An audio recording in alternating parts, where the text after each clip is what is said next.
Messi বসে বসে গরুর জন্য ঘাস কাটছে। ঘাস কাটা শেষ হলে মেসি হাতে করে ঘাস নিয়ে হেঁটে হেঁটে আসছে।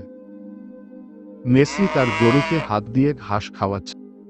মেসি তার গরুকে একটি পাত্রে করে পানি খাওয়াচ্ছে।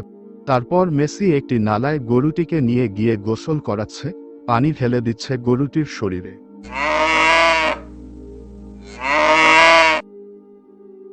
মেসি গরুটির দুধ দহন করছে। মেসি দুধের পাত্র মাথায় করে নিয়ে হেঁটে হেঁটে বাজারে যাচ্ছে। দুধের পাত্র পাশে নিয়ে মেসি বসে আছে দুধ বিক্রির জন্য। পরে মেসি এক লোকের কাছে পাত্রতে করে দুধ বিক্রি করছে। দুধ বিক্রি করে টাকা পাচ্ছে। তারপর মেসি আর তার গরু একসাথে মাঠে সবুজ ঘাসের উপরে শুয়ে আছে। সবাই লাইক, কমেন্ট আর অবশ্যই সাবস্ক্রাইবও করবেন। ধন্যবাদ।